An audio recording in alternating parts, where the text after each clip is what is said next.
Listo.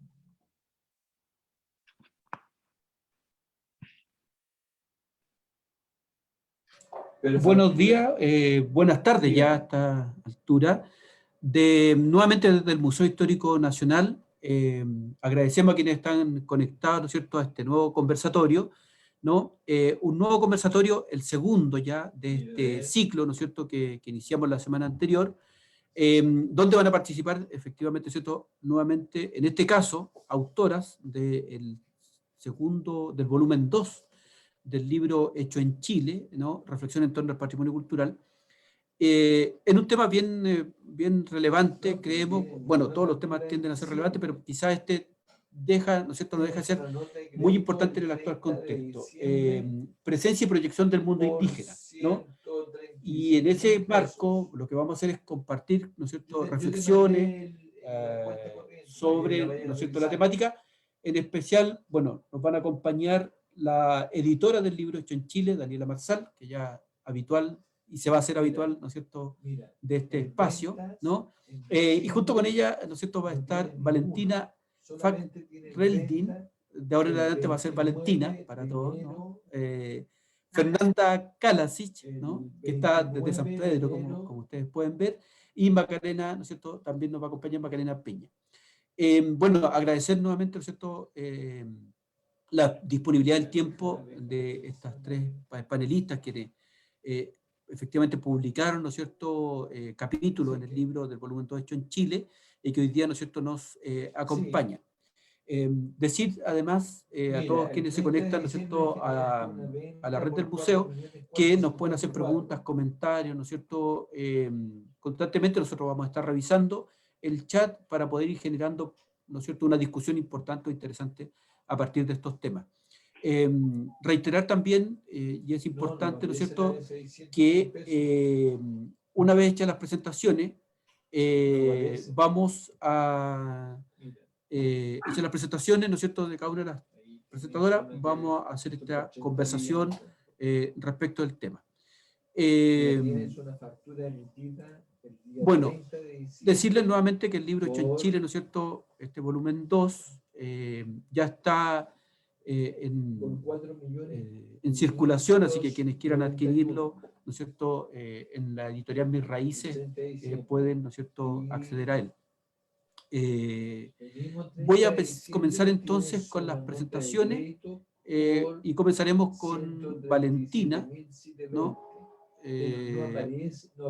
Valentina, antropóloga social de la Universidad de Chile, magíster en salud pública por la Universidad también de Chile y magíster en bioética por la Universidad Nacional de Cuyo, Argentina. Doctora, candidata a doctora en antropología y comunicación de la Universidad Rovira Virgil de España. Se ha dedicado a la investigación, rescate y difusión del patrimonio antropológico en temas de la salud en Isla de Pascua. Ha desarrollado una serie de estudios e instrumentos de registro del patrimonio inmaterial para organismos nacionales e internacionales, y actualmente es académica de la Facultad de Ontología de la Universidad de Chile. Valentina, bueno, dejo contigo la presentación. Muchas gracias, Luis, por la presentación y por la oportunidad. Le agradezco al Museo Histórico Nacional y por supuesto a la persona de Daniela Marsal, quien ha tenido la gentileza y la perseverancia de organizar estos dos volúmenes, sobre todo este último tan accidentado, digamos, entre tanto evento, pero que finalmente está aquí, entre nosotros, ¿no es cierto?, con el mapa de Chile al revés, expresamente, obviamente, no es un problema editorial. Muchas gracias entonces a todos, también gracias a las colegas con quienes comparto, digamos, la posición de tener un capítulo en este libro, cuyas lecturas me han sumergido, digamos, en San Pedro de Atacama, maravilloso. Yo trabajo, como decía Luis, sobre Isla de Pascua hace más de 20 años, y mi capítulo de libro se llama Cultura y Cambio en Rapa Nui, contribuciones para la comprensión de lo patrimonial en Isla de Pascua. No sé si ustedes saben, pero Isla de Pascua ya no se llama Isla de Pascua, cambió de nombre, me parece que el año 2019 o 20 tal vez, no sé. Después de un debate caluroso, como son los debates que tienen que ver con los pueblos indígenas en el Congreso Nacional, ¿no es cierto? Los invito a seguir una parte de ese debate porque hubo una polémica muy interesante, que tiene mucho que ver con lo que estamos hablando, Respecto del nombre, efectivamente se le llamaba Rapa Nui, ¿no es cierto?, como reclamaban los Rapa Nui, o se le ponía el apellido Rapa Nui Isla de Pascua, ¿no es cierto?, para continuar un poco con la lógica neocolonial que implica para los Rapa Nui estar vinculados con nuestro Estado, muchas veces. ¿M? Bueno, un breve resumen de mi capítulo. Mi capítulo tiene que ver con las posibilidades, digamos, de entender el patrimonio inmaterial en Rapa Nui, que es un poco lo que yo he trabajado, sin anquilosarlo, ¿no es cierto? Y sin remitirlo a la idea de lo tradicional, ¿no es cierto? Al estilo un poco de lo que proponen los estándares que hizo el Consejo Nacional, el Centro Nacional de Conservación y Restauración en la década del 2000, ¿no es cierto? Que propone estas categorías, digamos, para aprender, digamos, con H, el patrimonio inmaterial, ¿ya? Entonces, las dicotomías entre tradicional y moderno, ¿no es cierto?, entre auténtico y original y auténtico, son categorías que ellos deconstruyen, ¿no es cierto?, y nos permiten entender lo inmaterial como mucho más vinculado con lo que efectivamente y no idealmente está sucediendo en las comunidades hoy en día.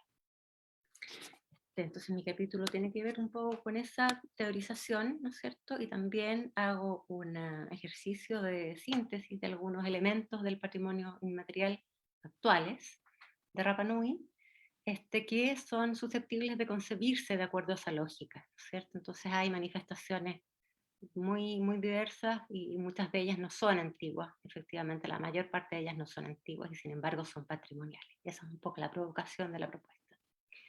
Ahora, otra cosa que hago en el capítulo es poner, digamos, en tensión los efectos que generan algunas de las políticas culturales, como por ejemplo la de los tesoros humanos vivos, ¿no es cierto?, que finalmente por generar una política como de reparación, ¿no es cierto?, y de equidad, como son todas las políticas hacia los pueblos indígenas con ese trasfondo de equidad, pero generan también efectos como de conflicto, digamos, interno, ¿no es cierto?, porque las manifestaciones que se relevan a través de los tesoros humanos vivos, solo por poner un ejemplo, muchas veces son de carácter colectivo, por eso son manifestaciones patrimoniales inmateriales de esa etnia, ¿no es cierto?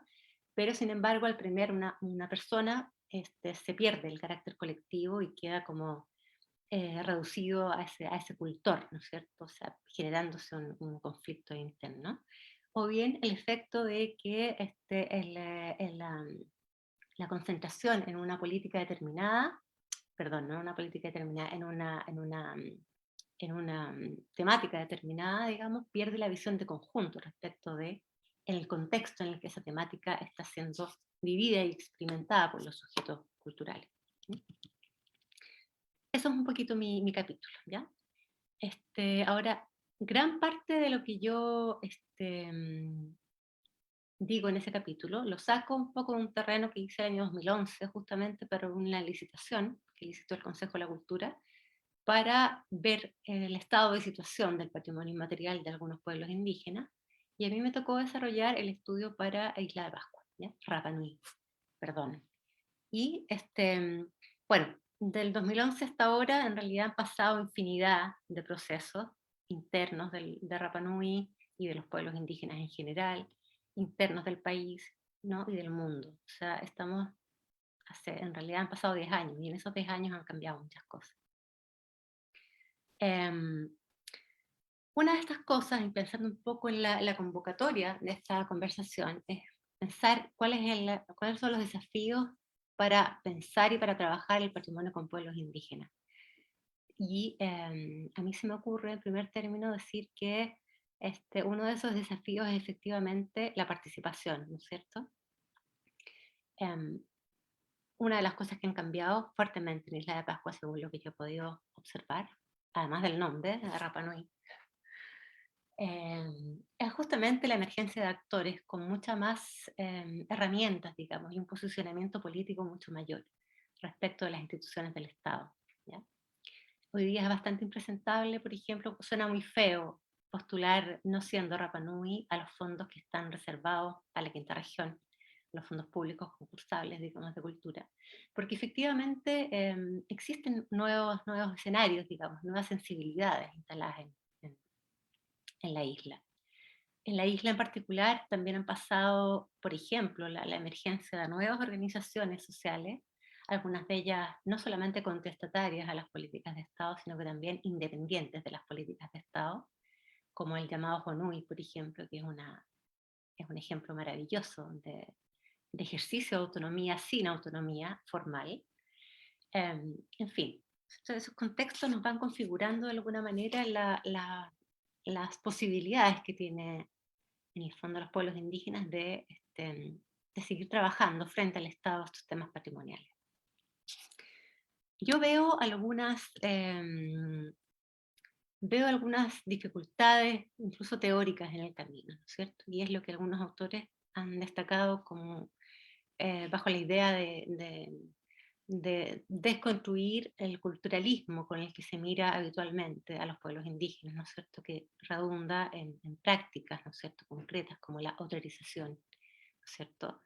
El considerar, digamos, que los pueblos indígenas están completamente separados, digamos, de la realidad nacional y que son cultores, herederos, esa visión tan estática, tan anquilosada, digamos. Yo creo que uno de los desafíos es tratar de este, potenciar un vínculo mucho más activo, ¿ya?, con la realidad concreta y real, efectiva de esos pueblos. Una de esas realidades, por ejemplo, tiene mucho que ver con la urbanidad, ¿no es cierto? No se es indígena exclusivamente en la zona rural, ¿no es cierto? Es indígena bucólico, lejano. También, y sobre todo en Chile, los indígenas están básicamente en las ciudades. Eso representa una, digamos, una necesidad de deconstruir los estereotipos y los prejuicios que habitualmente traemos los chilenos no indígenas, ¿ya? Y en los que se basa bastante la política pública, ¿ya? Em, la verdad es que yo creo, también otro desafío, porque me parece que se me va a acabar el tiempo pronto, que estamos en una época, y particularmente en el contexto del post-estallido social en Chile, estamos en una época digamos, como diría mi amigo Rodrigo Carmi, una era destituyente, ¿no es cierto? Estamos tratando de deconstruir, digamos, los viejos prejuicios y recursos con los cuales estamos trabajando. Entonces yo creo, mirando un poco el título incluso de la colección, del volumen 2 de la colección de Daniela, del cual participo, me preguntaría, por ejemplo, si sería eventualmente posible en los escenarios que estamos describiendo, ¿no es cierto?, apelar a que el libro, a que el tercer volumen de la colección se siga llamando Hecho en Chile, o estos años que han pasado y estos procesos que se han ido instalando, no de la nada, sino que como un continuo, digamos, histórico, ¿no es cierto?, que tiene repercusiones, que genera cambios, ¿no es cierto?, las relaciones Estado-pueblos indígenas. ¿Será posible que el tercer volumen se vaya a llamar Hecho en Chile? Dejo planteada la pregunta para mis colegas, ¿no? Porque claro, yo creo que estamos justamente trabajando en un contexto de descolonización, de alguna forma, de la relación, ¿no es cierto? De la relación mm, colonial en todo sentido que han tenido los pueblos originarios con el Estado-Nación. Mm, Quería simplemente agregar que, si es que tengo tiempo aún, el año Sí, 2008 3 hubo minutos, Valentina, si quieres ir cerrando. Perfecto. para desahogarme con esta idea que me parece muy bonita. El año 2008, el museo, no recuerdo cuál, bueno, se hizo un evento, ¿no es cierto?, de premiación, de muestras, digamos, es una muestra cultural de indígenas urbanos, y hay dos grandes obras ahí interesantes, las anoté por acá, denme un segundito. Una es una obra de Rodrigo Castro Hueche, y otra de Paula Baeza Pailamilla. Ambos son jóvenes mapuches urbanos de que hacen una demostración, les pido que si no las conocen por favor las busquen, hacen una demostración muy interesante digamos, una performance, ¿cierto?, ambos respecto de el vínculo con la tierra, ¿ya?, con la tierra de origen en el sur de Chile y con la tierra urbana acá de Santiago, ¿ya? Por supuesto, como es una performance, obviamente tiene que ver, es una expresión corporal, ¿no es cierto?, física. Yo creo que que esa puesta en escena, en ambos casos, muy crítica, es también muy, muy decidora del sentimiento y y la trayectoria y la experiencia, digamos, de la marginación y de ser parte de un proceso también de descolonización cultural. Así que yo creo que las políticas públicas debieran apoyar esos procesos y obviamente empezar por el reconocimiento constitucional que todos esperamos sea posible, ahora sí, digamos, en el marco de una nueva constitución. Gracias, Luis. Gracias, Valentina. Muchas gracias por la presentación. Bueno, de hecho, cuando mencionaste el título del libro, hecho en Chile, y planteaste que en este tercer volumen habría que replantear, a lo mejor sería interesante replantear el propio título. Pensaba que era el marco para el cierre de tu presentación, por eso abrí cámara y aparecí, ¿no? Porque en realidad, a ver, lo planteo así, era un remate muy bueno en ese sentido, ¿no? De esta discusión por o que uno podría plantear esta reflexión por el título, ¿no? Claro que aquello, pero bueno, muy, muy interesante, así que invitamos a Daniela, Fernanda, a Macarena a retomar, ¿no es cierto? Por eso aparecía antes de tiempo quizás en ese proceso. Y además No me sentí también, ilusionada, no te preocupes. que No. bueno, y además hizo un pequeño cambio también de locación por estos temas de pandemia, el teletrabajo, ¿no es cierto? Ha habido algunas interferencias, así que también hizo un cambio de locación. Eh, bueno, reiterarles las preguntas a quienes están, ¿no es cierto?, conectados al conversatorio, quienes se han ido conectando, ¿no es cierto?, reiterarles las preguntas o comentarios para generar estos espacios de discusión. Bueno, Valentina ya instaló algunas cosas que son bien, bien interesantes en ese sentido, ¿no? Y continuando con nuestra segunda presentación, ahora presento a Fernanda Kalasic Rosales, ¿no? Fernanda es licenciada en Arqueología de la Universidad de Chile, continuó su especialización realizando un magíster en Arqueología Pública y un doctorado en Arqueología en la Universidad de Londres, ¿no es cierto? University College London. Sus investigaciones se han centrado en el desierto de Atacama, bajo la mirada de la arqueología pública, abordando, abordando temas como el patrimonio atacameño y los museos comunitarios, la arqueología y la represión y los patrimonios culturales subalternos, ¿no? Mediante metodologías participativas de investigación, ha buscado, ¿no es cierto?, de una u otra manera, abordar, desafiar, criticar, ¿no es cierto?, las perspectivas tradicionales y elitistas del patrimonio cultural. En la actualidad se desempeña como investigadora del Instituto de Investigación Arqueológica y Museo, Reverendo Padre Gustavo Lepeche, en San Pedro de Atacama, ¿no es cierto?, dependiente de la Universidad Católica del Norte. Bueno, Fernanda, un gusto tenerte nuevamente. Ya has estado en otras actividades del Museo Histórico, así que un gusto nuevamente contar contigo y te cedo la palabra. Hola Luis, muchas gracias por la presentación. Hola Daniela y colega Macarena y Valentina.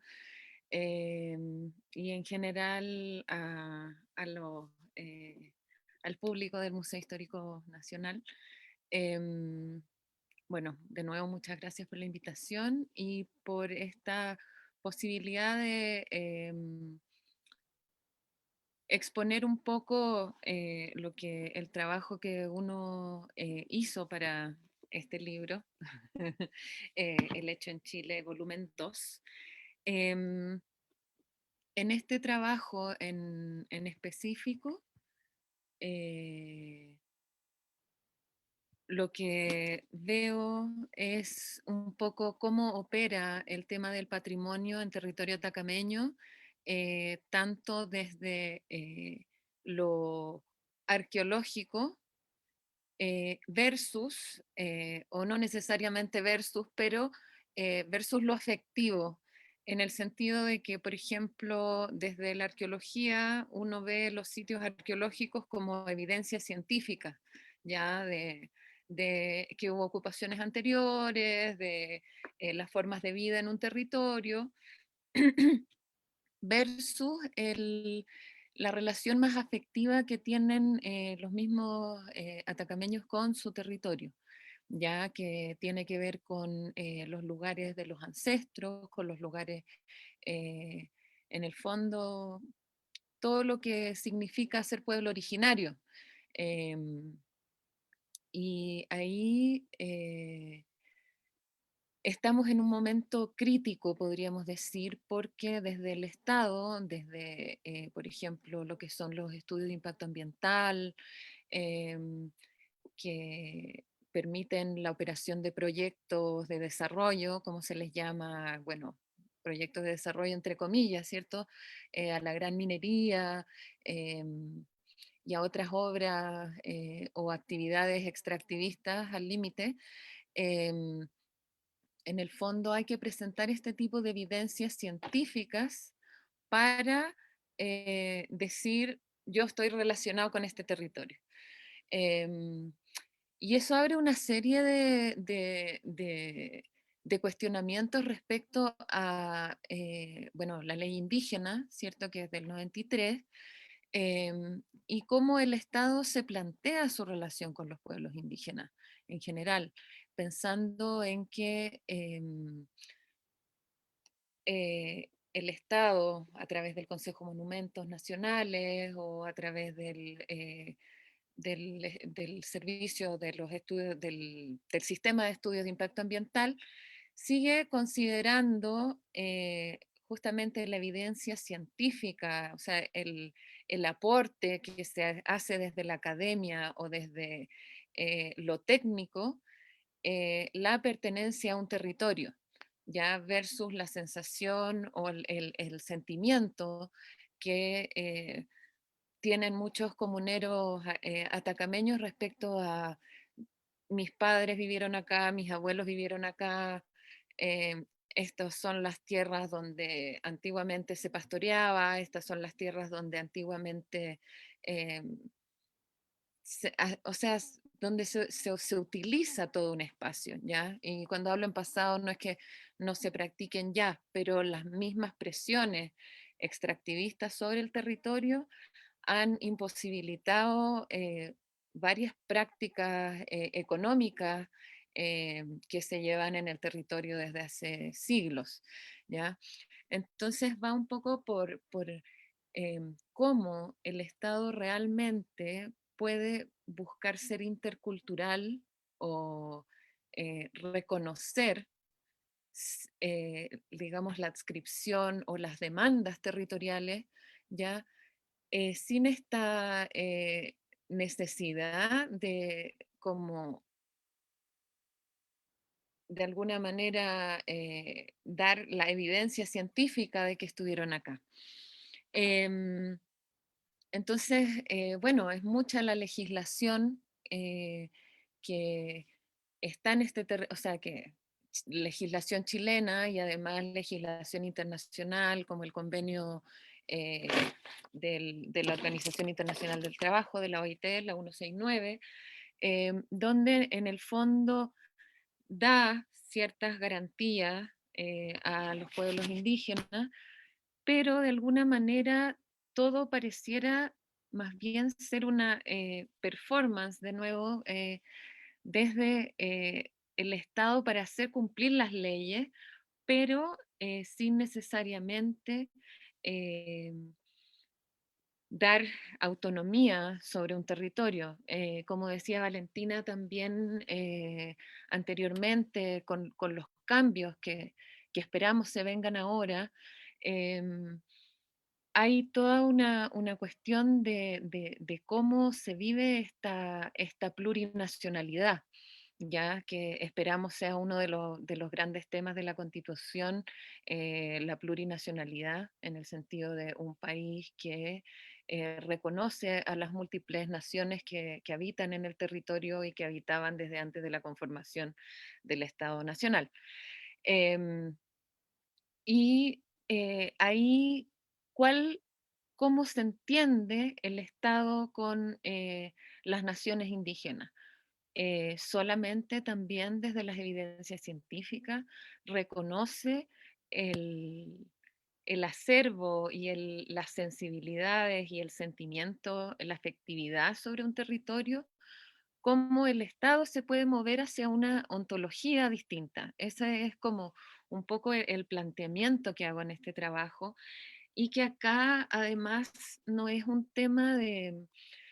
el patrimonio es una herramienta más en la lucha por la vida, porque finalmente eh, lo agotados que están los recursos acá, el agua que es recurso esencial que vale más que el oro o va a valer más que el oro prontamente. em, el Salar de Atacama se ocupa más agua de la cuenca de la que el acuífero tiene capacidad de recuperarse. ¿Qué significa eso? Que en un tiempo más el territorio se queda sin agua y eso atenta directamente contra la vida eh, de quienes habitamos el territorio y en específico de las comunidades indígenas, principalmente comunidades atacameñas que habitan acá el Salar de Atacama. ¿Ya? Entonces, aquí el patrimonio puede hablarse mucho sobre su importancia o la relevancia que pueda tener para algunos grupos, para poner sobre relieve y visibilizarse, pero esto tiene que ver también con que es parte de la sobrevivencia finalmente. No hay no hay eh, como no hay tiempo, no hay momento para pensar en solo lo recreativo, por ejemplo, ¿ya? Sino que es un momento clave en términos realmente de vida, de sobrevivencia social, de sobrevivencia cultural, y donde justamente el patrimonio ha sido útil para frenar algunos proyectos, ¿ya? Y para también entregar cierta administración económica, digamos, de los lugares considerados patrimoniales turísticamente, como son los clásicos ejemplos del Valle de la Luna, los geysers del Tatio, etcétera, etcétera, que corresponden a paisajes culturales, a paisajes de la región y que se están, bueno, ahora en pandemia no, pero que de alguna manera se utilizan también con provecho económico, aprovechando la gran cantidad de afluencia turística que había prepandemia. Ahora se supone que será la activación prontamente, o cuando estemos todos vacunados, no sé. Pero en el fondo, eso más bien es el cómo podemos pensar en esta proyección, ¿cierto?, del mundo indígena hacia el futuro, es cómo también el Estado puede entrar a dialogar eh, desde otro vocabulario, desde otra ontología, desde otro conocer, que creo que sería fundamental en una relación que de verdad se plantee como eh, horizontal o al menos que realmente reconozca eh, a los pueblos indígenas, porque si no es solamente papel y, y las clásicas, inventarios, figurar, pero no necesariamente estar con todos los derechos, con todas las posibilidades de vivir en un territorio, ¿ya? Justamente cuando ahora estamos hablando de sobrevivencia. Eso, esa sería mi presentación, Luis, Daniela.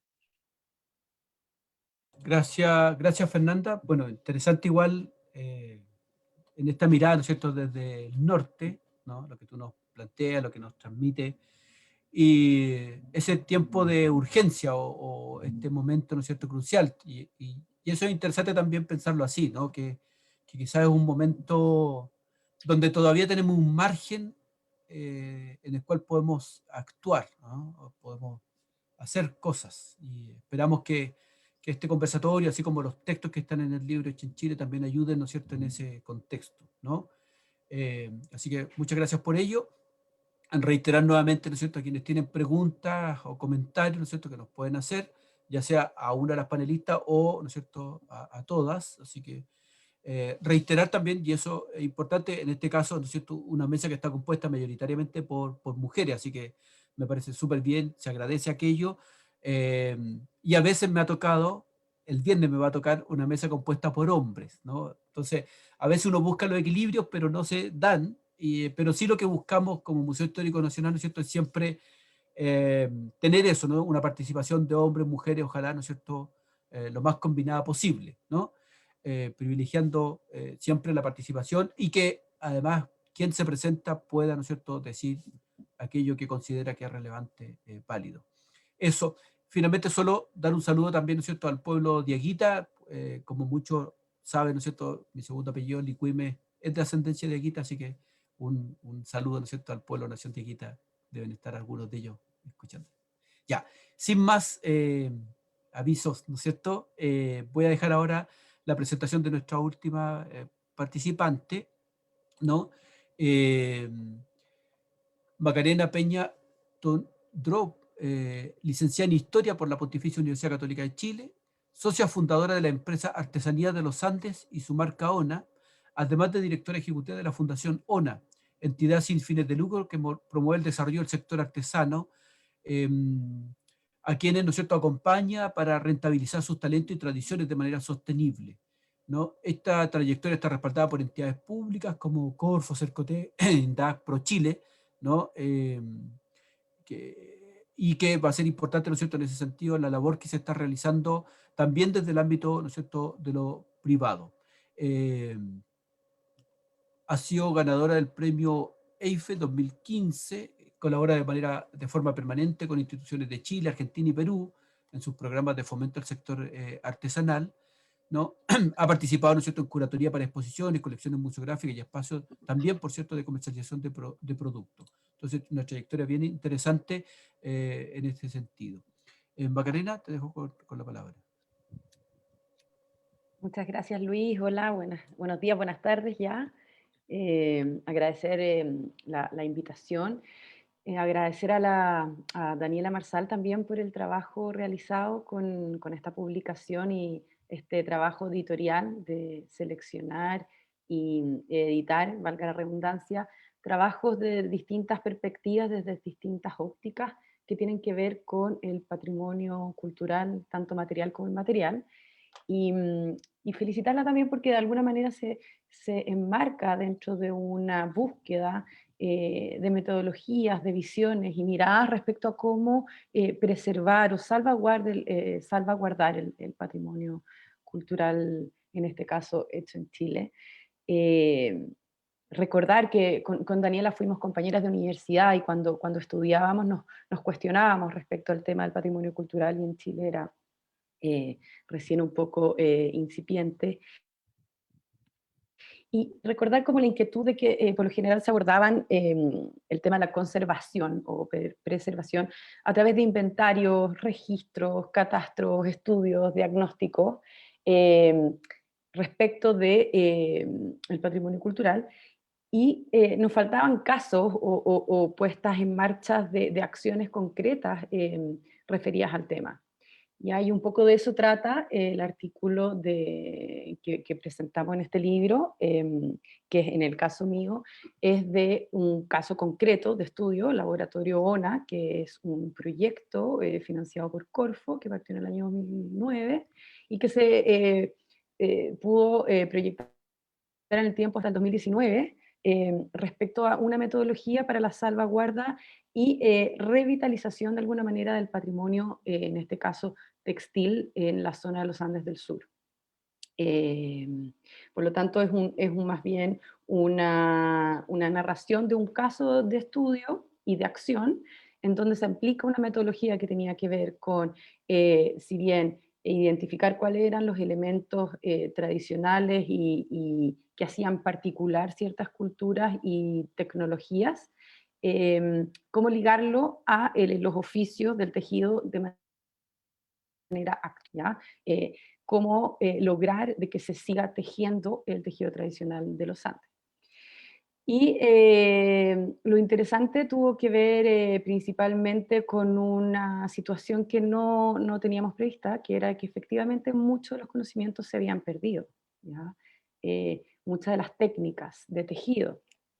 Por lo tanto, más allá que el objeto mismo o el patrimonio cultural seguía presente en museos o en colecciones privadas, las tecnologías relacionadas a la elaboración de esos objetos estaban siendo olvidadas.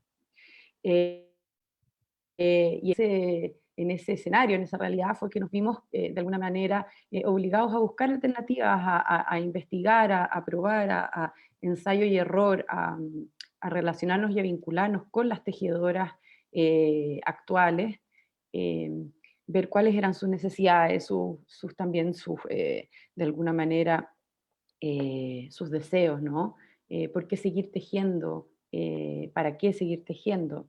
Sobre todo en este contexto contemporáneo donde ya el tejido pierde de alguna manera su significado de uso cotidiano interno a un uso más bien externo para la comercialización y la subsistencia con el tema del mercado, principalmente del turismo. ¿Mm? Eh, Quiero de alguna manera también mencionar algunas cosas que tienen en común tanto el artículo de la Fernanda como de la Valentina, con el que yo presento, más allá de que tratemos y abordemos temas de pueblos originarios o culturas o etnias, tiene que ver con un tema de la revitalización, ¿ya? Y la interacción, en el caso de lo que habla la Fernanda, los agentes patrimoniales, donde ya no es sujeto ni objeto, sino que son agentes, que son conceptos nuevos, intelectualizaciones de la academia que nos sirven para poder observar estas realidades, se vincula con la vitalidad, con la interacción, con que el patrimonio cultural, en este caso el oficio textil andino, no es un asunto del pasado, sino que del presente, donde convive presente, pasado y principalmente futuro. Y es ahí lo interesante del título de este conversatorio, que es todo un desafío, que es presencia y proyección del mundo indígena. La proyección es lo que más nos inquieta y nos va trabajando desde Fundación ONA, porque tiene que ver con los escenarios futuros y tiene que ver también con las necesidades de los mismos sujetos, en este caso tejedoras, que dicen, y muchas veces me dicen, Macarena, yo quiero ser tejedora atacameña o tejedora aymara o tejedora mapuche hoy, no de ayer o de ese pasado de alguna manera quizás recordado con cierta nostalgia, y que muchas veces está como patrimonialización de querer volver a lo vernáculo de una manera tradicional sin incorporar los elementos y contextos cotidianos, hacen un poco difícil la proyección hacia el futuro. Porque como, volviendo al punto inicial, ¿por qué seguir tejiendo los Andes del sur? Eh, Tiene que ver también con un tema de subsistencia, ¿ya?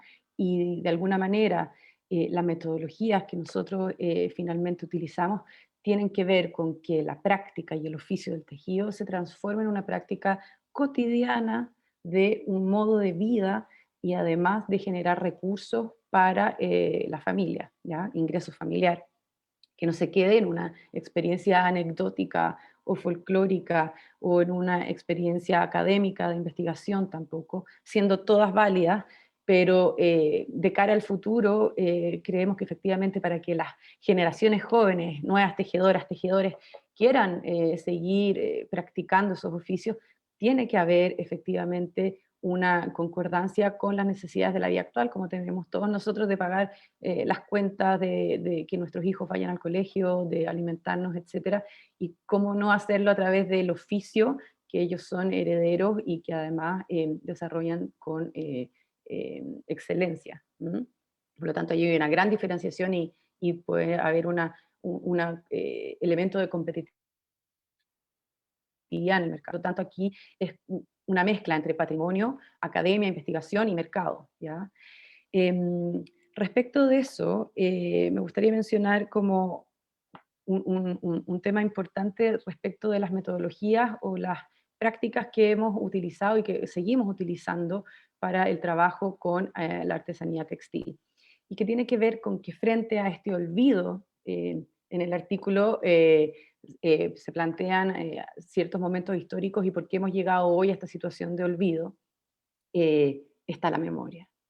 Entonces, ¿cómo recordar? ¿Ya? Y lo principal tiene que ver con recordar en conjunto, con esta interacción, ¿ya?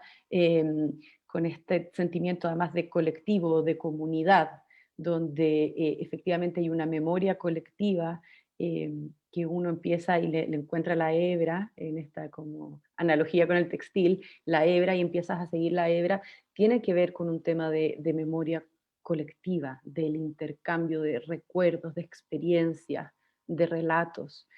Y tiene que ver también con otra cosa que ha sido un descubrimiento maravilloso que tiene que ver con la memoria corporal, de que el acto de tejer, eh, ya sea en el telar, en agujas, en diferentes soportes y con diferente instrumental, despiertan efectivamente ciertos recuerdos, habilidades que permiten a las artesanas textiles reconectarse con su herencia, reconectarse con sus entornos, con sus materias primas, eh, con el instrumental, como decía, porque en el fondo aquí lo interesante en el caso de cómo abordamos el textil andino, surandino en este caso, no tiene que ver tanto con el objeto, sino que con sus modos de hacer y por lo tanto con sus tecnologías, ¿ya? De alguna manera relacionamos patrimonio cultural o cultura a sistemas tecnológicos. Y ahí es muy entretenido porque viene de, tomamos como referencia una arqueóloga muy admirada, y a la Fernanda también la de conocer, que es Heather Leckman, que habla de las tecnologías apropiadas, ¿ya? Y que efectivamente hay sistemas tecnológicos que han perdurado por años y años y años, centenios, y se siguen haciendo de la misma manera. Y hoy en día, en esta intención de innovar, muchas veces no escuchamos, no observamos y no tomamos atención a estas tecnologías y que una respuesta a un contexto, a un entorno, a un medio ambiente, a un otro con el cual se convive y se ha encontrado una manera adecuada, respetuosa y armónica, sustentable por ende, de cómo hacer las cosas. Y por lo tanto, si bien la innovación es parte fundamental para la subsistencia, esta innovación tiene que ser respetuosa de dicha tecnología. Y de alguna manera eso es lo que estamos intentando llevar a cabo y es lo que describimos en estos casos concretos desde el año 2009 al 2019 en el capítulo final del libro que se llama Patrimonio Vivo, Patrimonio Muerto, reactivación del tejido surandino como estrategia para la salvaguarda del patrimonio cultural. Patrimonio vivo, patrimonio muerto hace relación a esto, como a lo que es el pasado, la arqueología, a los vestigios, ¿no?, objetuales, con este otro contexto de la etnografía o la antropología, que tiene que ver con prácticas que se mantienen aún activas y en uso, y cómo en esta dialéctica se puede encontrar metodologías y caminos posibles para un futuro, para proyectarnos hacia un futuro donde haya más integración, donde respeto y sobre todo conciencia de que formamos parte de un colectivo, no solo con los otros humanos, sino que también con los otros seres que habitan este planeta. Así que espero que esta introducción sea una invitación para los que se interesen en leer este segundo tomo de Patrimonio Hecho en Chile. Muchas gracias. Perfecto, Macarena, muchas gracias. Bueno, agradecer además a las tres presentaciones que están o se han mantenido en el rango del tiempo, así que muy, muy bien por aquello.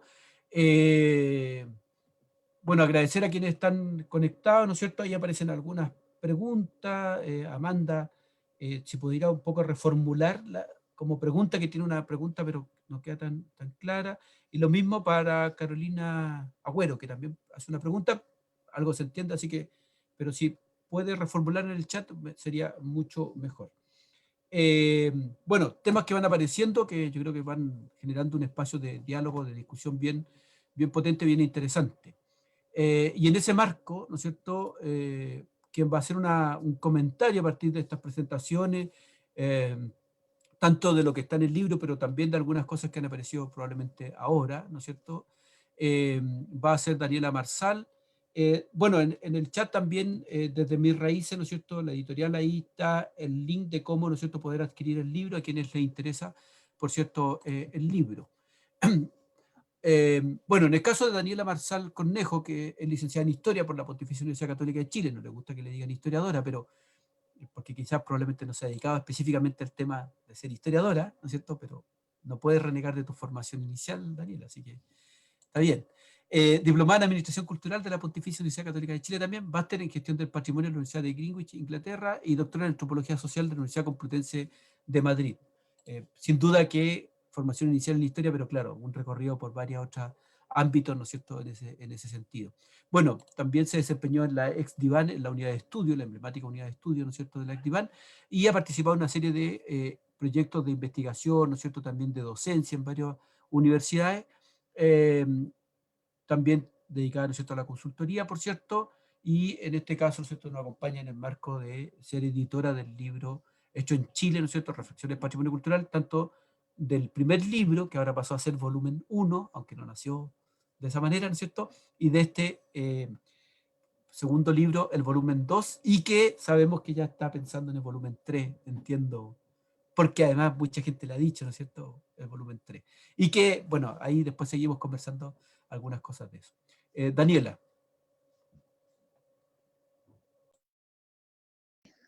Ahí sí. Muchas gracias, Luis.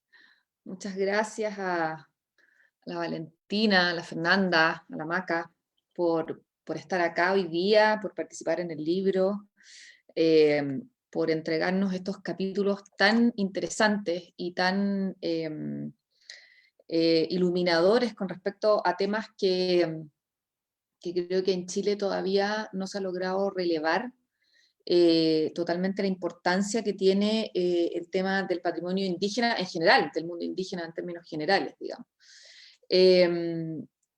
Ahí yo creo que hay algo que me parece muy importante y que las tres tocan y que atraviesan en sus textos, que un poco la Maca lo acaba de decir, y que tiene que ver con esta vitalidad y este presente que tiene el mundo indígena y su vigencia en el fondo.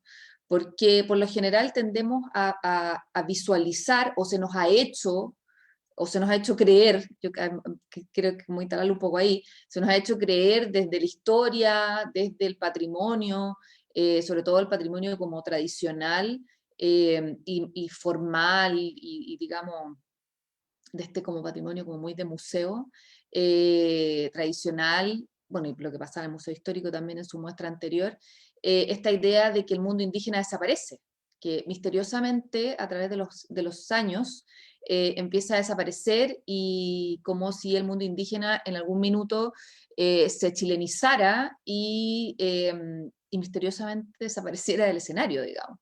Y claro, en ese proceso tendemos a creer que todas estas conversaciones o estos temas que estamos hablando son temas del pasado, son situaciones del pasado, de gente que tiene expresiones que no están en vigencia o que ya no se mantienen, en el fondo siempre pensando como en una cosa remota, sin vislumbrar que todo esto sigue y permanece y continúa en el tiempo. Y por lo tanto yo creo que ahí hay una temática que desde el patrimonio estamos tremendamente en deuda, de cómo efectivamente nos salimos de esta visión del pasado, de esta visión como arqueológica del patrimonio indígena, y también muy tradicional, como dice la Valentina en su texto, esta idea de que hay ciertas cosas que son parte de este patrimonio indígena, como si este patrimonio indígena tuviese también la vitalidad suficiente para ir cambiando en el tiempo, ir reincorporando cosas, sacando cosas, cambiando cosas, con esta idea como de la autenticidad, que me carga esa palabra, como si efectivamente existiera una cosa auténtica y exclusiva de un grupo humano, como si eso no pudiese cambiar en el tiempo tampoco. Negando finalmente que somos humanos y que todos tenemos procesos de cambio en el tiempo, digamos. Entonces yo creo que esa vitalidad que es tan propia del PCI, o sea, incluso del patrimonio en términos inmateriales, y que por supuesto se va en el mundo indígena, yo creo que es algo que las tres rescatan muy bien, que lo ponen ahí como en evidencia. Yo creo que ese es un tremendo aporte de parte de lo que hacen las tres en ese proceso. Y yo creo que también aquí en el tema, las tres de alguna otra manera lo tocan, y es que a mi modo de ver, siento que uno de los grandes desafíos del patrimonio en general, pero sobre todo del patrimonio inmaterial y del mundo indígena, específicamente el mundo indígena, es esta visualización de que el patrimonio es mucho más que el acto mismo, o que el oficio mismo, o que la práctica misma, sino que comprende un mundo completo que rodea a ese grupo humano. Lo que decía la Fernanda, o sea, poner en peligro el entorno de una comunidad, no solamente pone en peligro el patrimonio, sino que pone en peligro todo ese entorno que sustenta esa práctica patrimonial, los recursos, las materias primas, la forma de vida, pensando quizás en el tema del medio ambiente, pero también cosas tan simples como, decía la Maca, como el hecho de que una persona pueda comercializar lo que hace, el hecho de que la persona pueda pagar sus cuentas y no tenga que emigrar a una ciudad o a otro lugar y tenga que dejar la práctica no porque quiera, sino que porque simplemente tiene que cumplir con las cosas mínimas quizás que todos tenemos que cumplir siempre, digamos, pagar una cosa, ir a comprar comida, no sé, cosas que son como muy, muy básicas en el diario vivir de hoy día, y que lamentablemente se ponen ahí en una situación como de la espada y la pared muchas veces, y peligrando ese mantenimiento de muchas de esas prácticas porque no visualizamos ni en políticas públicas, ni en salvaguarda, que esto es mucho más que la práctica. Yo no saco nada con salvaguardar una práctica en sí misma, si no me preocupo que la persona que hace esa práctica tenga un lugar donde hacerla, tenga los recursos, las materias primas, que no tenga, que tenga luz, que tenga agua, que tenga FONASA o algún tipo digamos, de cobertura de salud, que al final de sus días tenga algún tipo de jubilación. O sea, todo eso finalmente también va de la mano de una salvaguarda que sea mucho más completa. Entonces, la verdad es que ahí, en general, hay una mirada muy, muy, muy coja y siempre muy vinculada y muy sesgada de lo que estamos hablando cuando pensamos en patrimonio del mundo indígena y el patrimonio del inmaterial en general. A mí me pareció súper interesante lo que mencionó la Valentina, y ahí se los quiero dejar un poco abiertos a ustedes que me comenten también, de esto del estereotipo, que comentaba de cómo las políticas públicas en general en Chile han tendido a tener esta mirada del estereotipo del mundo indígena que usualmente es rural, como decía la Valentina. Me acuerdo que hace unos años atrás, a ver si alguno de ustedes se acuerda, pero no me acuerdo si era el programa Orígenes o alguno de estos programas de políticas públicas, que los que podrían postular eran indígenas, pero tenían que ser de zona rural, como si no existieran personas indígenas en situación urbana, digamos. Considerando que en Chile hoy día el 80% de las personas viven en el mundo urbano, entonces una cosa como bien curiosa. Pero también muchos otros estereotipos de cómo se entiende el mundo indígena, de cómo se maneja el mundo indígena. Y ahí quería preguntarle a ustedes, en su trabajo de campo, la Maca habló ahí un poco del ensayo y el error, de qué cosas quizás ustedes han tenido que topar en este encuentro, sobre todo pensando, como decía la Valentina, que ninguna de ustedes proviene de esas comunidades en términos étnicos, digamos, a no ser que me equivoque, pero me parece que no. ¿Qué significa este otro empezando en ustedes, que viene aquí a trabajar en estas comunidades? ¿Con qué cosas se enfrentaron, quizás, qué dificultades, qué tensiones quizás también? Y qué pasa también cuando ustedes como un otro se incorporan a estas comunidades. Me imagino que quizás en algunos casos hay desconfianza, hay una serie de situaciones que han tenido que saldar quizás, y creo que para la gente que está interesada en algún minuto en hacer trabajo de campo y trabajar con comunidades indígenas, le puede resultar muy provechoso aprender de su propia experiencia en estos procesos. Así que ahí se los quiero dejar instalados para que ustedes me comenten. Y después vamos a retomar lo que dijo la Valentina del hecho en Chile. Creo que es una súper buena pregunta para más adelante. Está súper bueno el desafío. Sí, perfecto. Bueno, ahí Daniela hizo una serie de alcance y también, ¿no es cierto?, de preguntas directas a nuestros panelistas, así que me parece que bien con eso, y dejamos sin duda que para una segunda ronda esto del hecho en Chile, qué va a pasar con el hecho en Chile, ¿no? Como idea, ¿no? Como elemento. Y además yo tengo también otra pregunta ahí, pero me parece que podría ser perfectamente por una segunda ronda. Entonces, si quieren, comenzamos con el orden. Valentina, Fernanda, Macarena, si les parece. Bueno, agarrando el guante, entonces sí, quiero contestarte que sí, efectivamente el Orígenes fue rural. El Orígenes ha sido uno de los programas más controversiales, digamos, de políticas públicas, ¿no? Un poco por su origen, como dice el mismo nombre. El origen, digamos, eran unas platas del vid, ¿cierto? Y bueno, hay muchas suspicacias en el mundo mapuche particularmente, que es el que ha sido mayormente, digamos, objeto de contención, digamos, por parte del Estado, ¿no? Entonces, bueno, el Origen es un programa, una política pública muy, muy interesante, en realidad, de analizar desde esta perspectiva patrimonial y los efectos que produjo. Respecto a tu experiencia, o sea, tu pregunta más sobre la experiencia de campo, yo aludí al principio justamente tratando de rozar esa idea, o sea, los contextos han cambiado mucho y el fenómeno de patrimonialización, incluso inmaterial, digamos, ¿no es cierto?, de las culturas de los pueblos originarios, ha hecho también que aparezcan figuras, ¿no es cierto?, figuras representativas de los propios pueblos. No solamente los cultores, también los otros gestores, digamos, los gestores del patrimonio, la gente que interlocuta con las instancias oficiales, ¿no es cierto?, con los fondos públicos, la gente que postula ahora mucho más activamente, en fin.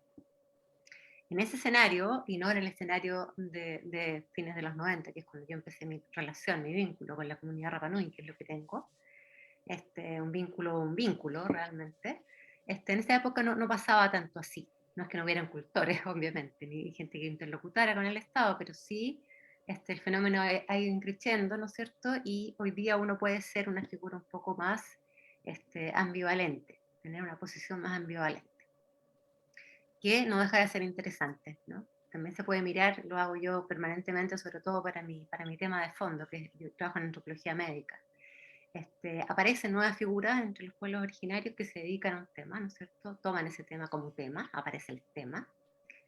Muchas veces los antropólogos hemos sido, digamos, los que hemos instalado el tema, incluso así de construcción dinámica es este fenómeno. Y sin embargo, ya apareciendo esa figura, está más legitimada, digamos, por el hecho de ser local, y Rapa Nui en este caso, la figura del antropólogo o la antropóloga pasan a un segundo plano, como debe ser, ¿no?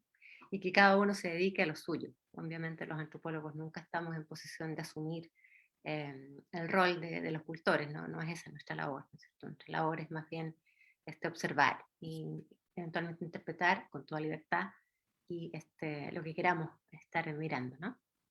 Yo lo veo más o menos así. Cada proceso es diferente, pero la clave de la presencia de una investigación, digamos, de tipo antropológica o sobre el patrimonio inmaterial, independiente de la disciplina, está, por supuesto, en los principios fundamentales de cualquier investigación, que son el respeto, la humildad. La humildad es muy importante, y yo diría que eso garantiza una posición también de respeto hacia el investigador, ¿no es cierto?, en el terreno.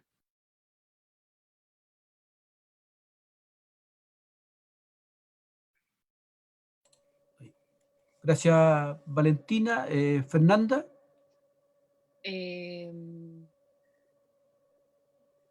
Es compleja la pregunta porque, bueno, no es para nada lineal, depende mucho de los tiempos en que estén las mismas grupos, personas, con respecto a su apertura hacia investigadoras, investigadores. Yo llegué hace como 20 años al territorio, empecé a venir a terreno acá cuando era estudiante de arqueología, y ahí dije en algún minuto tengo que vivir acá. Y, y desde entonces siempre he vuelto por lo menos una vez al año, y ya de hace 4 que vivo en el territorio. Entonces, hay un tema de establecer confianza desde... yo soy, de hecho, yo soy arqueóloga, y desde la arqueología siempre ha sido más como el ir a excavar y o ir a hacer las cosas y listo, como también en esta lógica un poco extractivista. Y, pero cuando te relacionas acá con personas, con comunidades atacameñas, no es un tema de un día para otro.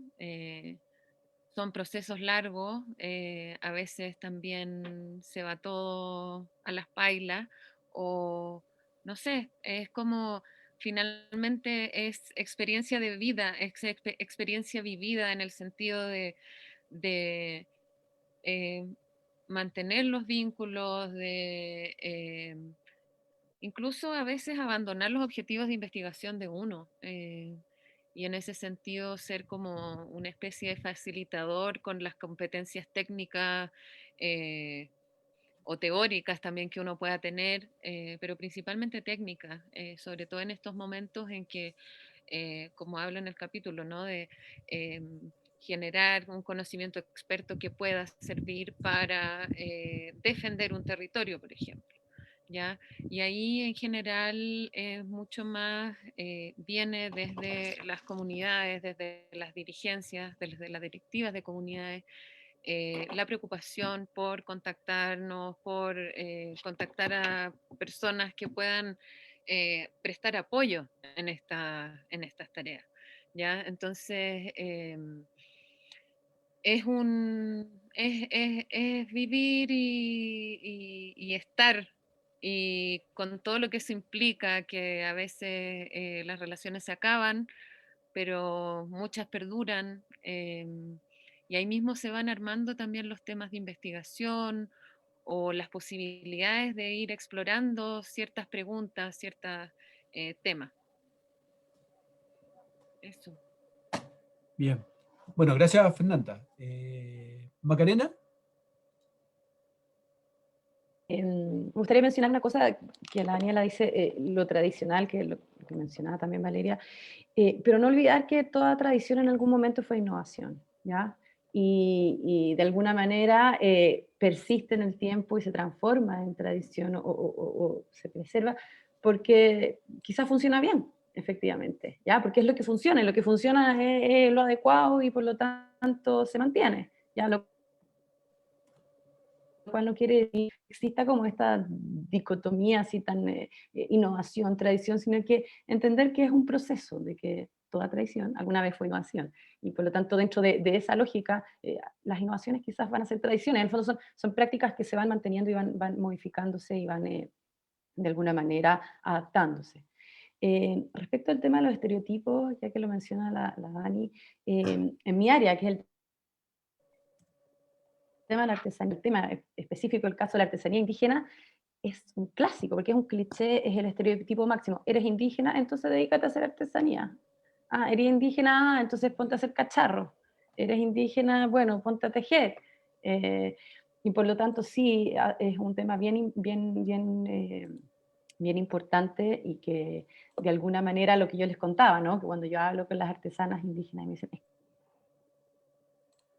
que yo quiero ser mapuche o aymara hoy, tiene que ver con eso. Yo me he visto como se visten actualmente las jóvenes. Yo veo, no sé, leo las mismas revistas que veo TV Cable, me inspiro con el Pinterest, lo cual no quiere decir de que efectivamente manejen sus lenguas de origen, tengan prácticas y costumbres tradicionales de sus pueblos, pero es totalmente o sea, es una mezcla, y es en la mezcla donde está la sobrevivencia, creo yo. Y en cuanto a efectivamente esta barrera de las desconfianzas y las dificultades de trabajar en terreno, efectivamente, sí, pero creo que se debe a malas prácticas y de alguna manera tenemos que hacernos responsables los ólogos, investigadores, investigadoras que han participatorio, que han ido a estudiar y se vinculan con los sujetos como objetos de estudio y por lo tanto los visitan y el vínculo no es horizontal, ¿no? Es como está el investigador y el objeto de estudio y muchas veces salen unas tesis maravillosas, unos estudios doctorales increíbles y el propio sujeto, quien es el informante, o llaman según las disciplinas, nunca tiene acceso a esa información, por ejemplo, ¿ya? Y cada día más se dan cuenta de eso. Y por lo tanto hoy en día existe una resistencia a estos vínculos, a estas visitas foráneas. En San Pedro nos llaman los afuerinos, eh, porque tiene que ver con un hecho de cómo nos hemos vinculado y cómo se han gestado estos procesos. Por lo tanto creo que hay que hacerse responsable de eso. Desde hemos logrado como surcar esa barrera a partir de lo que dice la Fernanda, que tiene que ver con vínculos a largo plazo. Estos son vínculos humanos, son relaciones, yo trabajo con artesanas que las conozco hace más de 20 años y hasta el día de hoy, y no solamente en lo profesional, sino que ahí empieza como a mezclarse la vida privada con la vida profesional y uno participa de la vida cotidiana, de bautizos, de matrimonios, de comidas, de fiestas, con una valorización del otro que tiene que ver con una cosa que trasciende al estudio, ¿ya? Como digo yo, al objeto de estudio, sino que a un vínculo humano. ¿M? Y en ese caso las confianzas se van generando en la práctica, en el hecho, o sea, y cuando uno, hay que ser súper como respetuoso y cuidadoso, cuando uno rompe una confianza es muy difícil volver a recuperarla. Pero eso pasa en todos los ámbitos de la vida, hasta en la relación. Cuando a uno genera un quiebre por desconfianza, ¿cierto? Es difícil volver a, como a sustentarlo. Por lo tanto, es muy importante ser transparente, honesto. Si uno se equivoca, decir que se equivocó, inventar rumbo, escuchar al otro, sumar las expectativas del otro, los contextos del otro en la relación. De eso se trata. Entonces, de alguna manera, los vínculos generando son de mutuo provecho. Nosotros tenemos una metodología que le llamamos interaprendizaje, ¿ya? Entonces hacemos talleres o hacemos actividades donde hay un interaprendizaje, no es que haya un diseñador y un artesano, un investigador y un artesano, sino que nos ponemos en un contexto de horizontalidad, donde hay un intercambio de conocimientos, valores y visiones de mundo que nos enriquecen por igual a ambos.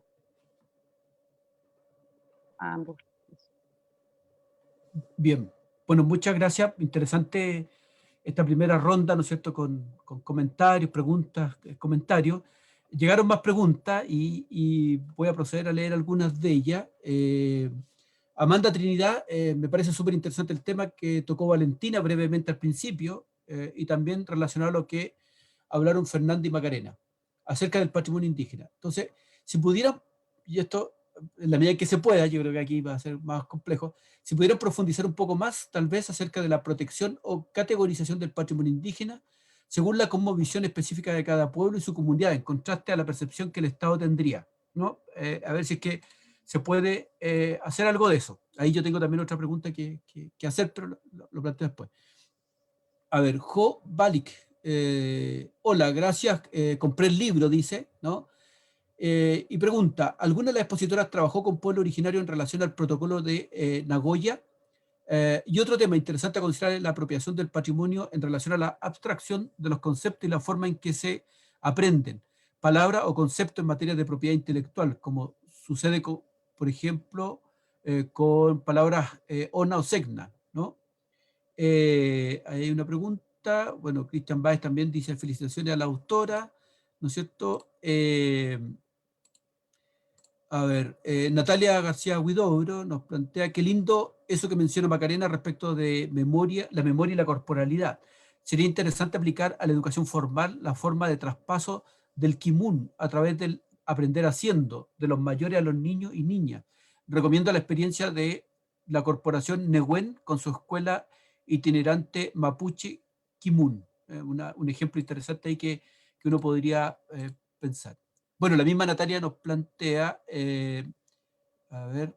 no, y nos pregunta dónde se puede comprar el libro, y le decíamos que en el chat, ¿no es cierto?, desde la editorial se planteó ahí, ¿no es cierto?, que el link donde comprarlo.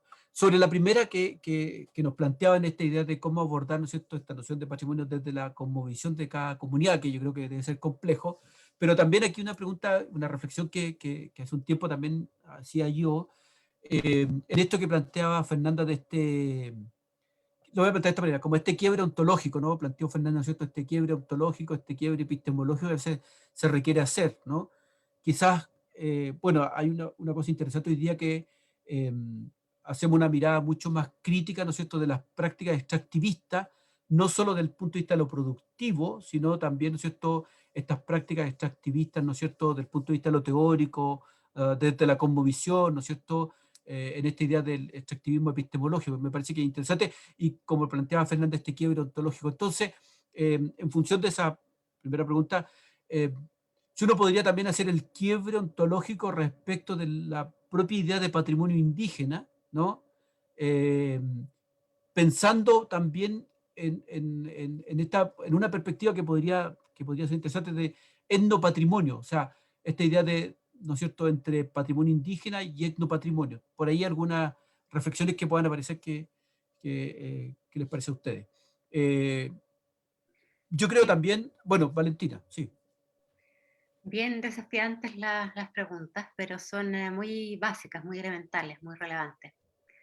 Em, yo creo que no tienen por qué coincidir las categorías de, digamos, la administración en patrimonio, la administración mundial, digamos, las grandes instancias, digamos, que definen qué es y qué no es patrimonio, y patrimonio de qué tipo, digamos, lo material, lo inmaterial, en fin. No tienen por qué coincidir con las lógicas, digamos, locales, ¿ya? Menos si se trata de pueblos indígenas, que tienen sus propias lógicas. Y ahí hay dos elementos importantes que veo yo.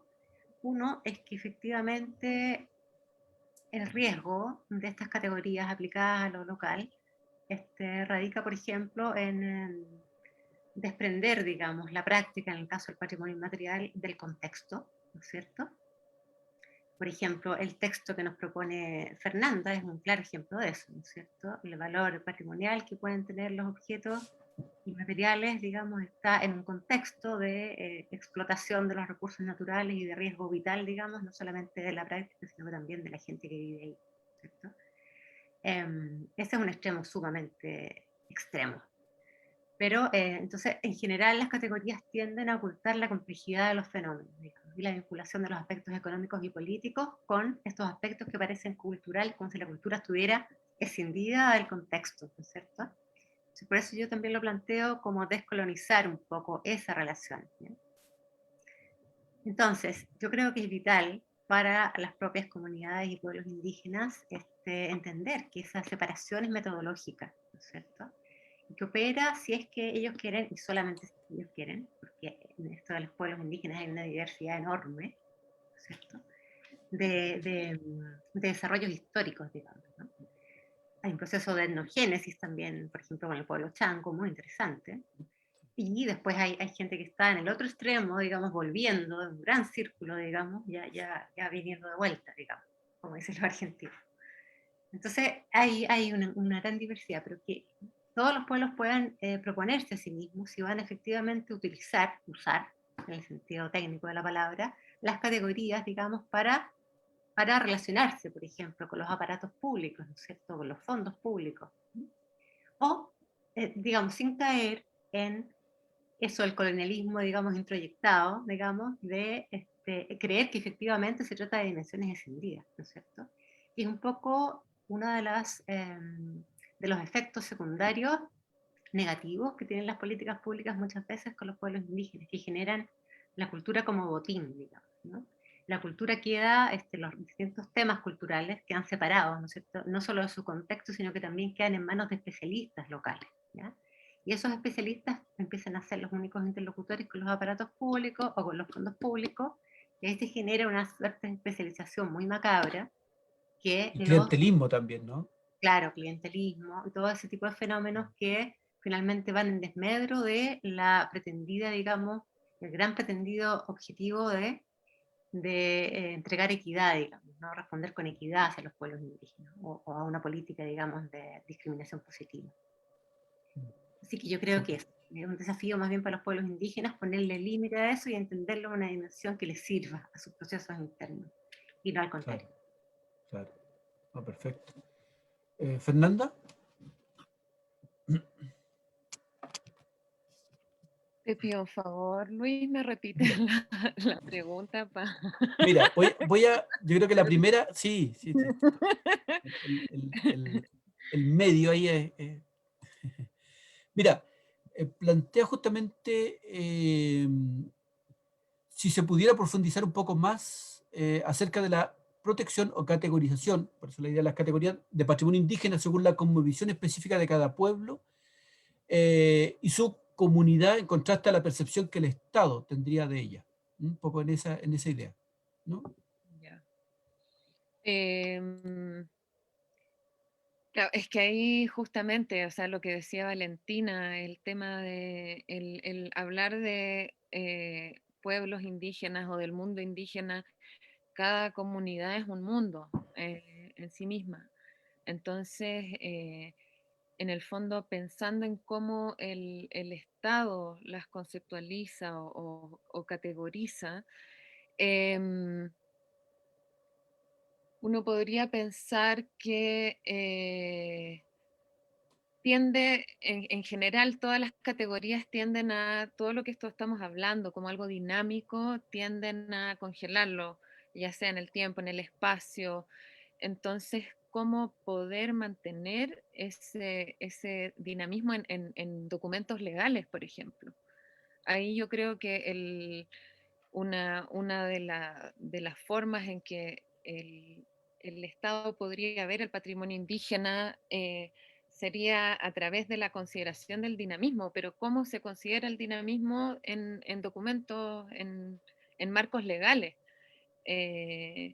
¿Cómo se da esta capacidad de poder también ir renovando o lo que decía Daniela adelante de la autenticidad, que con estas, por ejemplo, listas de patrimonio inmaterial, hay personas que están diciendo, no, pero eso es de acá y lo que hacemos, como lo hacemos nosotros, es como es, y no como lo hace la comunidad del lado, por ejemplo. Entonces, o sea, si es algo que se practica, si es algo que se vive finalmente, creo que hay una gran dificultad en eso, en cómo el Estado puede convertir lo dinámico en ley o lo dinámico en categoría, finalmente, que permita verlo o visibilizarlo o de alguna manera otorgar todas las herramientas para que cada comunidad o cada pueblo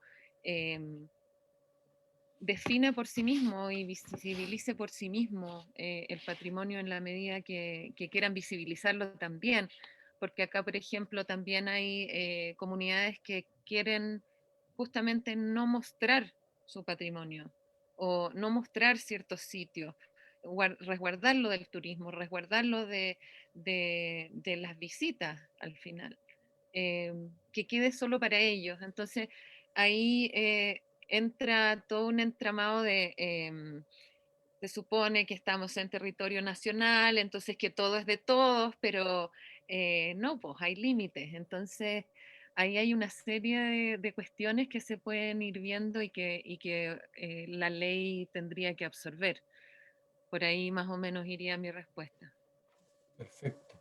Gracias, Fernanda. Macarena. Gracias, Luis. Como que vi que habían como dos preguntas. Claro. Una más vinculada con el tema de esto de las categorías, ¿cierto? Pero también por ahí escuché el tema de la apropiación que hoy en día está muy en boga, es un tema que está bien presente y muy importante, porque no existe de alguna manera jurisprudencia en Chile al menos, estamos bien en pañales, respecto a lo que son los derechos de autor o derechos colectivos de un pueblo, por ejemplo, ¿ya? Respecto a los conocimientos, prácticas, tecnología, incluso al uso de las lenguas, los nombres, y entonces también hay que diferenciar lo que es como la apropiación cultural, que podría ser el mal uso o el hacer profit o mal uso de elementos propios de una cultura, o en el caso de utilizar elementos para generar valor y poner en valor y generar nuevos diálogos y nuevas realidades vinculantes, ¿ya? Con lo indígena y lo no indígena. Respecto de estas categorías, creo que es más profundo en el sentido de que ese quiebre tiene que venir desde los dos lados, ¿ya? Desde arriba, desde abajo, pero desde el Estado y el aparato público, como desde las propias comunidades o individuos, ¿ya? En el sentido de que en el proceso, ¿no? Antes en Chile, ser indígena era mal visto, e incluso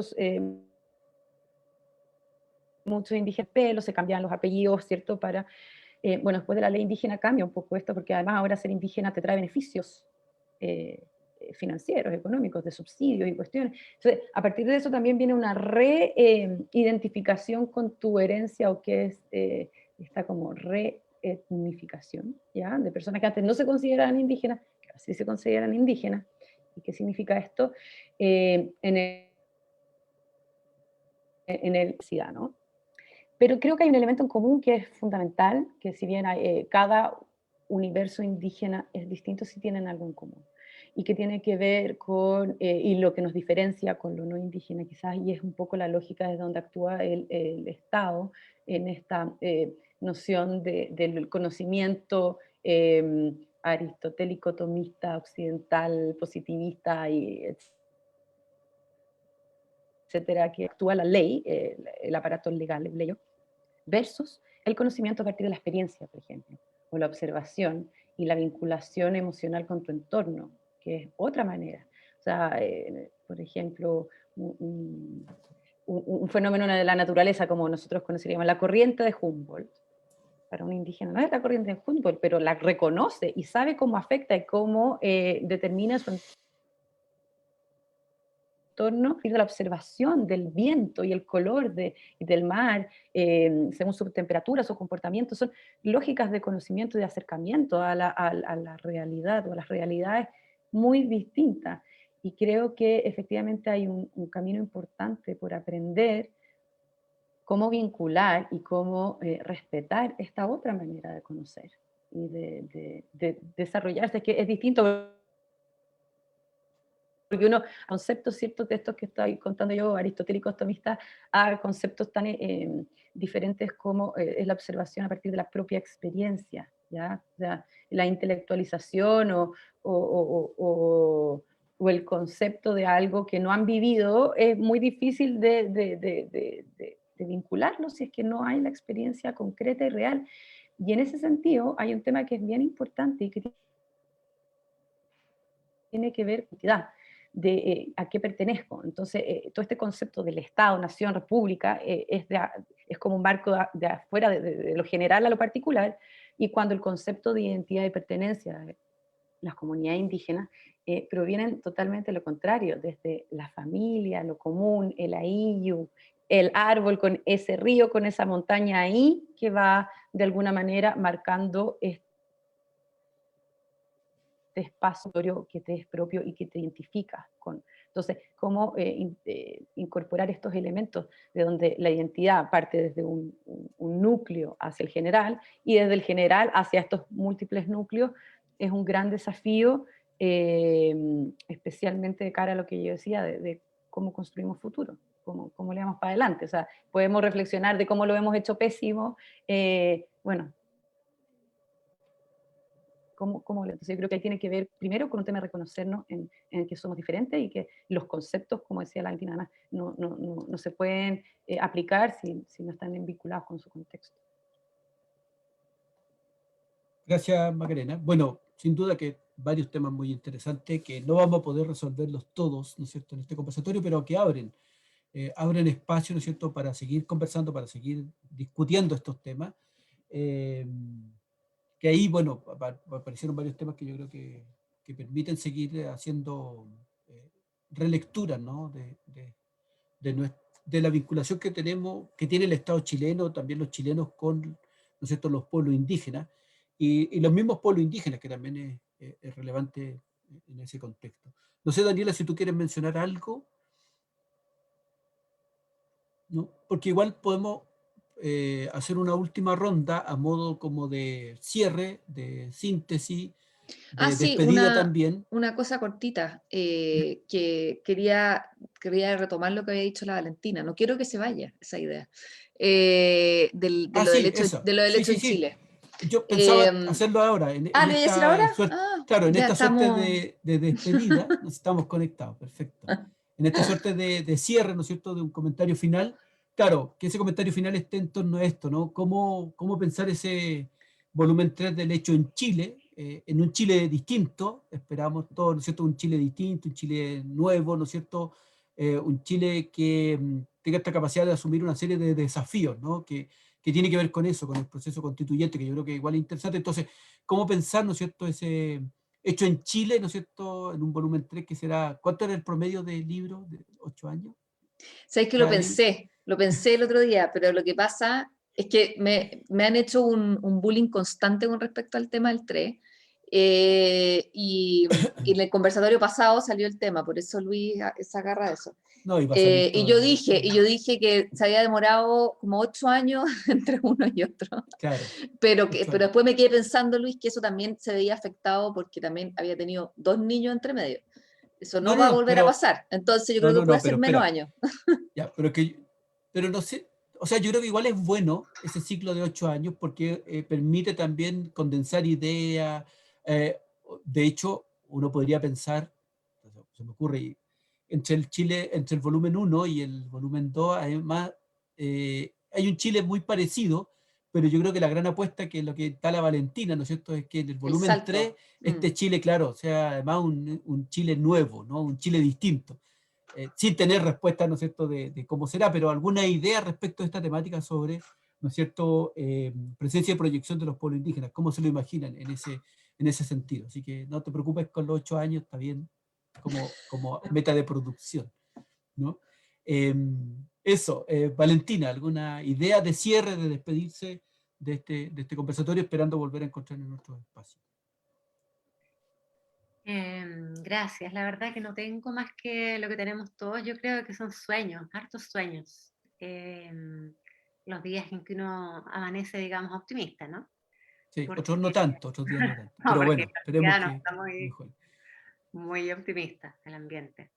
Ujú. Pero yo creo que los temas indígenas en general necesitan un reposicionamiento político. Eso para mí es evidente. O sea, está claro y es como el punto de partida de todo lo que se vaya a hacer, patrimonio, no patrimonio, cualquier tema que tenga que ver con los pueblos indígenas, obviamente necesita empezar por el reconocimiento constitucional, que es es la piedra de tope para tantos otros procesos. Por eso es que ha sido tan difícil obtenerlo, digamos. Si no fuera la piedra de tope para todos los otros procesos, sería reconocido y sería letra muerta, pero ni siquiera se ha podido hacer eso, digamos, ¿no? Porque todo el mundo que tiene interés y está detrás de los recursos naturales y toda esta concentración de la riqueza, en fin, sabe que el tema del reconocimiento constitucional nos lleva hacia otros caminos, ¿ya? Así que yo creo que esa es el elemento, digamos, del Chile nuevo que queremos, más importante para el tema de los pueblos indígenas. Lo que no quiere decir que ahí termine la cosa, ¿no? Sino que más bien ahí empieza. ¿Ya? Y empieza, eso es otro elemento importante, un proceso sumamente diverso, insisto, ¿no? Porque cada pueblo indígena está en su propia trayectoria, en su propio, en su propio camino, ¿no? Porque esta gran bolsa, ¿no es cierto?, que por oposición a los indígenas se hace llamar pueblos indígenas, en realidad es una construcción, también es una abstracción, ¿no es cierto? Los pueblos indígenas no se sienten parte de una unidad, no son una unidad, cada pueblo es una sola cosa, digamos, ¿no? Y por lo tanto, cada pueblo deberá resolver, digamos, su relación con el Estado en función de sus expectativas. Cada pueblo, y dentro de los pueblos más con mayor trayectoria, como el caso del pueblo mapuche, incluso el pueblo Rapa Nui, Hay distintas opciones, hay gente que sigue vinculada con la idea de la relación armónica con el Estado Nacional, digamos, ¿no? Con sus mecanismos de gubernamentalidad, en fin. Hay otros que están al otro extremo, digamos, ¿no? Reclamando, por ejemplo, yo trabajo en el tema de antropología médica, los temas de salud pública. Hay gente en el mundo mapuche muy interesante, con unas posiciones absolutamente extremas, digamos, reclamando superar, fíjense ustedes qué interesante, el momento de las políticas públicas chilenas en cuanto a políticas, por ejemplo, de salud intercultural, ¿no? Ese habría sido un momento, digamos, que ya se superó, ya ahora vamos a otra cosa, vamos a ser efectivamente autónomos y a constituir, digamos, una nueva forma de gobernarnos a nosotros mismos, ¿ya? Entonces hay una diversidad enorme de situaciones dentro del mundo indígena y al interior de cada pueblo. Yo creo que lo que debiera hacer la nueva constitución efectivamente es instalar la posibilidad de que cada cual tenga su desarrollo coherente consigo mismo, ¿ya? Y eso no significa ver de manera idealizada las sociedades indígenas, sino que al contrario, que cada uno asuma sus conflictos, que son muchos, digamos, como en todas las sociedades, y contradicciones, digamos, ¿no? Y bueno, eso, ojalá se pueda empezar un nuevo proceso. Perfecto, muy bien, muchas gracias. Fernanda. Bueno, en el próximo hecho en un Chile plurinacional, creo que, o sea, justamente la idea es que no estemos ninguna de las tres, o si estamos las tres, que sea en colaboración con personas de las comunidades o personas con las que trabajamos. Porque al final también estamos aquí de nuevo hablando desde la occidentalidad, desde la academia, ¿cierto? Desde, en el fondo, finalmente, ¿cómo? Desde la representación. Exacto, desde la representación y desde, claro, el trabajo que hace uno con todo el respeto y con toda la humildad, pero al final es un trabajo desde afuera, es un trabajo que también somos agentes patrimoniales, si lo ponemos en los conceptos que usaba en el capítulo, ¿no? Entonces, ese es mi deseo para el próximo hecho en el Chile Plurinacional, volumen 1, ya que Claro, cambia el nombre. claro. Nueva colección. Nueva colección. Claro.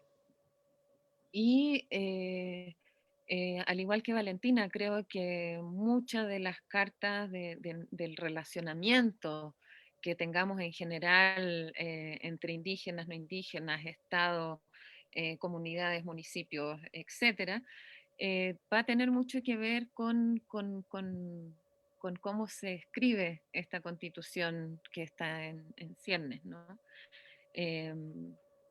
Y nada, pues, o sea, yo creo que en todo caso está tan asentado la demanda por esta plurinacionalidad que yo creo que va a tener que ser. No creo que aceptemos otra cosa, espero. Eso. Bien, gracias Fernanda. Macarena. Dos cosas se me vienen a la mente. La primera tiene que ver también con unas conversaciones con la Daniela Marsal hace años, con esto del patrimonio y la imagen país.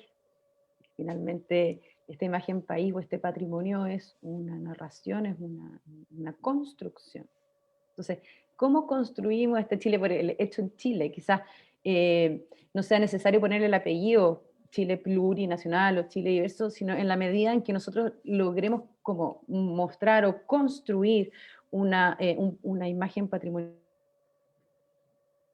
de una nación, multinación, por decirlo, o que parte de nuestros valores, así como en algún momento éramos los jaguares de no sé qué, o nos queremos parecer a los países nórdicos en el sentido de dar seguridad financiera, estabilidad en los instrumentos.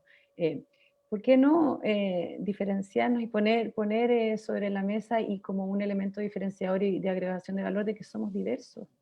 ¿Ah? Y que esta diversidad nos favorece, por decirlo de alguna manera, no verlo como una dificultad, sino que verlo como un valor agregado, así como cuando se habla de la fruta o desde donde uno quiera construir, ¿no? Esta imagen país. Entonces, una imagen de un Chile diverso creo que nos puede, de alguna manera,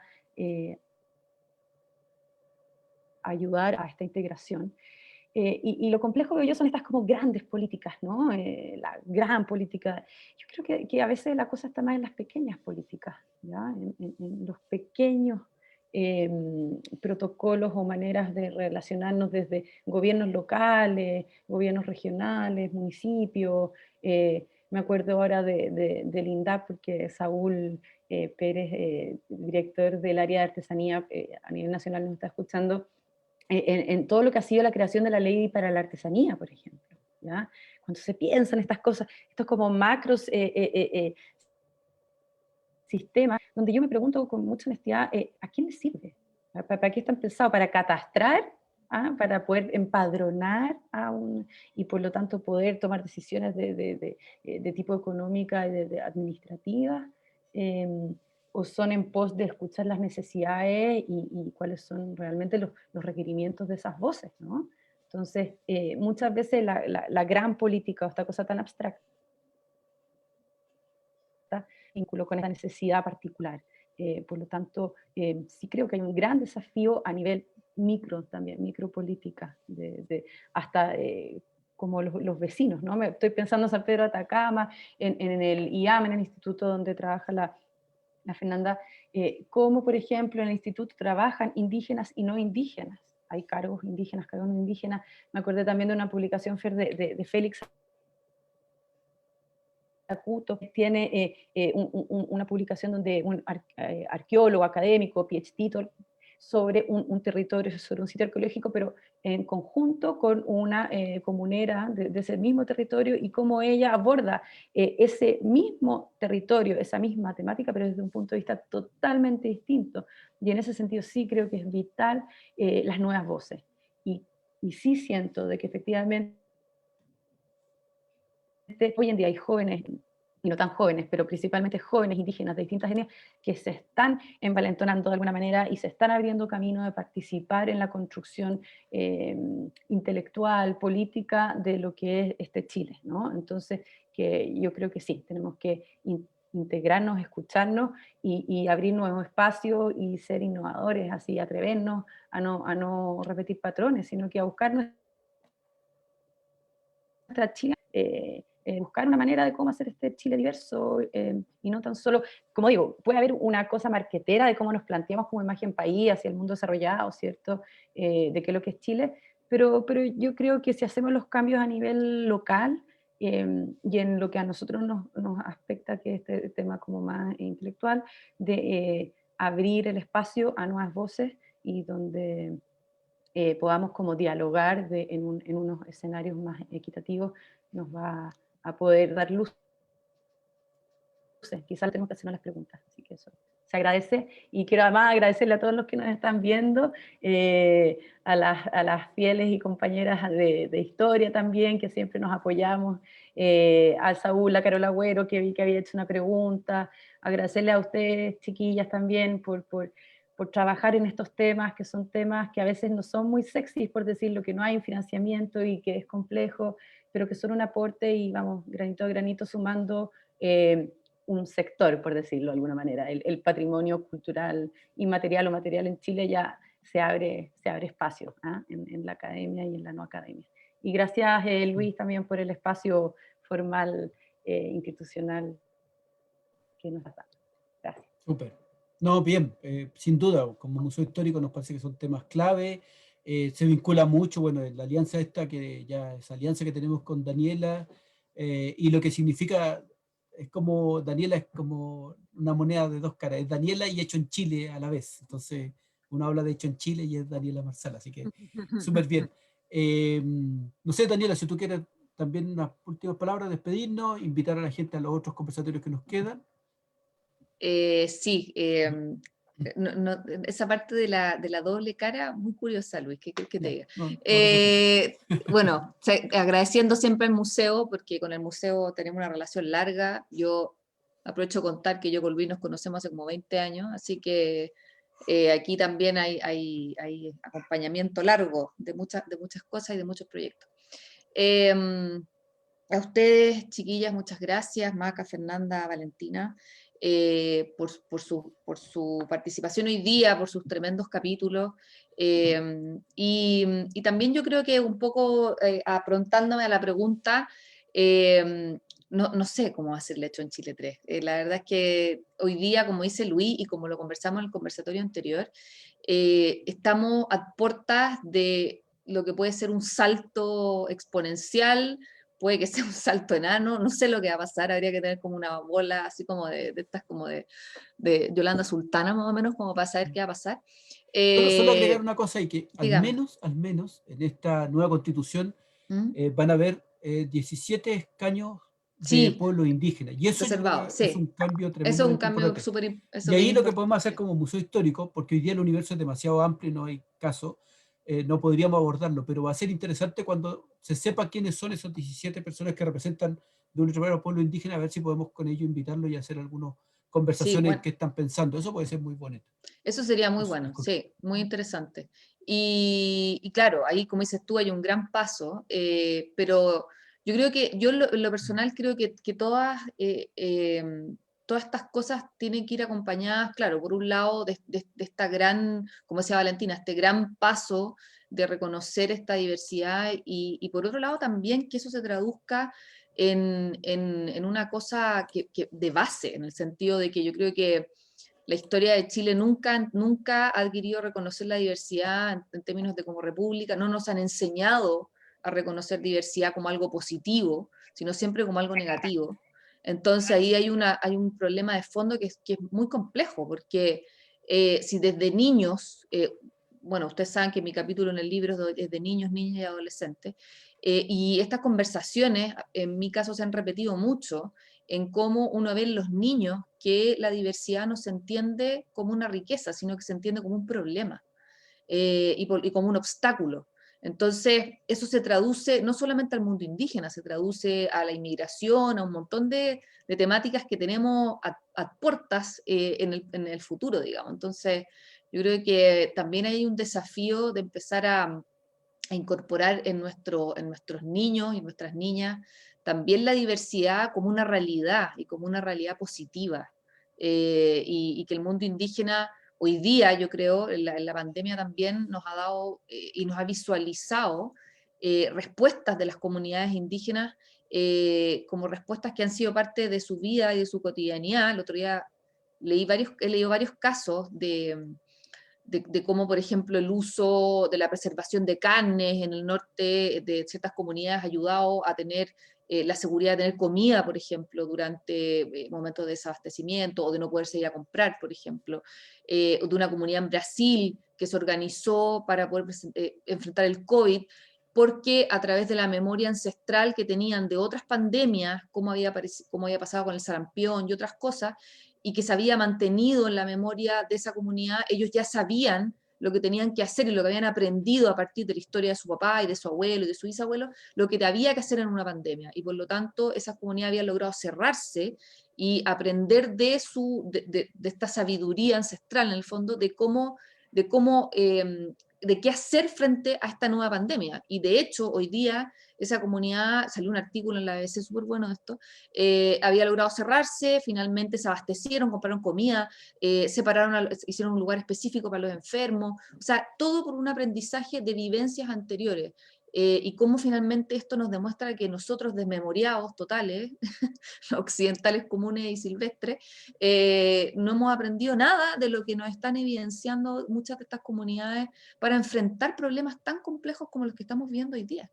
Entonces, yo creo que eso también es empezar a dar señales y luces de cómo este mundo indígena tan particular, cada uno, nos puede enseñar tanto en términos de proyecciones para el futuro, en relación al medio ambiente y miles de cosas más.